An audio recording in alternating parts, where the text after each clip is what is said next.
All right, we are at the scales right here at Shaw Industries. We're picking up a load. We're about to weigh the load and find out if everything is correct on it. And if it's not correct, what to do. I'm gonna go over it. So, all right, so when he gets off the scale, Tevin, we're gonna go ahead and we're gonna pull right onto it. Yes, sir. All right, here we go. All right, so what you would do when you're pulling onto the scale, make sure that your wheels are lined up correct. There's a big bump right there, by the way. Sorry, I told you. Yeah, you good. You go onto the scales, and then you want to make sure your wheels are lined up, and make sure you're watching your trailer back there, making sure to see how it's coming on good. And you're gonna put your first axle on this first, like see the lines on the scale up there, Tevin? Yeah. All right, so you're gonna put your, there you go. So we'll stop about right there, and then that is your scale. So let's look and see what we got. All right, we're overweight on the tandems up front. You can go ahead and print that if you want to. Yeah. They have a little button right here you can print. All right, y'all see it's 10996, right? And then you see it's 34.5, 30, and 76. You ain't gotta worry about that receipt. Don't worry about it. Is this ours? Yeah, I mean, maybe. All right, let's see, let me look. Yeah, that's ours. All right, so now we're overweight by 500 pounds. So I'm gonna show you what to do. So we're gonna pull out the scales and we're gonna fix this real quick and we're gonna reweigh it. Let's get it. All right, so now we're gonna go out here and we're gonna weigh this load. We're not weigh it, we're gonna fix these tandems. And I'm gonna show you how to do that. So you come back here to the back. What you wanna do is you wanna slide toward the weight. So whatever the heaviest side is. So do you remember the axle weight, y'all? It was like 34,600 in front, and then the back one, I don't know, it was lower. So what we're gonna do is we're gonna slide these tandems this way, and that takes the weight off the front and puts it on the back. So he's gonna go ahead and pull that up. All right. Now, what you wanna look at, you all right? All right, what you wanna look at is you see these holes right here, in that hole? Each hole is worth about 250 pounds. So you know if you're 600 pounds over, 500 pounds over, you want to go 3 notches. So we're gonna go backwards, so that way these tandems go forward toward that weight. So we'll go about 3. I'll tell you when to stop. All right. So what we're gonna do is we're gonna go ahead and slide them now. What he's gonna do is he's gonna go in there and he is gonna put the tractor brake on, or release the tractor brake, leave the trailer brake on, and then he's gonna slide it. You want to slide toward the weight. So that first axle, we were overweight at 34,000. Y'all follow me? Y'all follow me? Just hit that like button right now if you understand what I'm talking about.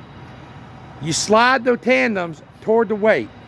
So we were heavy on the front axle, so now what we're gonna do is we're gonna slide it. So here he goes.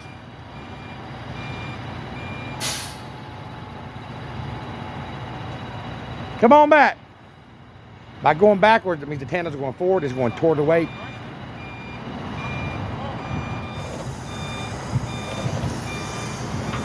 Come on. A little more. All right, whoa. Now we went a little more than 3 notches, which is okay. All right, go forward. And what we do is we'll make sure they lock. Now they lock. Now let's go reweigh. All right, so here we are. So look at this. If you can see this ticket right here, we were at. I got a good view here. So sun's in my eyes here.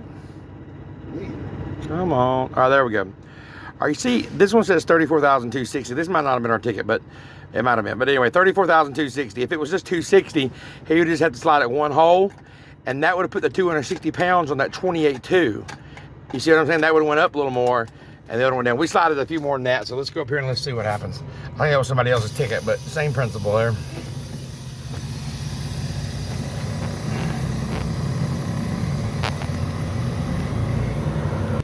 All right, so here we go. So now we're gonna circle back around. You always wanna make sure these are right, because if you're over on your axle, you can get an overweight ticket, y'all. So before you go anywhere, make sure you checked it out. All right, so again, we're gonna pull it up on the scales now. I'm so glad to see sunshine today. There's a bump right here. Oh, speed bump right here. You wanna make sure you lined up, and you wanna make sure your trailer's lined up here. You pull it up on the scale. Now, this is the same thing if you're using a certified cat scale at the truck stop. And those are the ones you're supposed to use. This one's free here at Shaw, and you know they got a good scale. But if you want something that's 100% certified, then you want to use the Loves or any of the cat scales, whether Loves, Pilot, Line J, whatever. All right, so we should have less on that front axle and more on the back now. So let's see what happens. Dun, dun, dun, dun, dun, dun. Now we are 10.9. Can y'all see that? Did I see that not? There we go. Yeah, perfect. 32,620, 32,460, and 76,140. So now we got an even weight. So that's the whole way to do it, y'all. So just make sure you check them. The goal is 12,000 on the front, less than 12, less than 34, less than 34, and less than 80. And you can distribute between the two axles if they're overweight by moving it toward the weight. So that first one, 32,620, if it would have been, say, 35, we'd move it 250 a hole and then put it on the back. So I hope you got some value of that. If you did, hit that like button, and let's get it. Appreciate it.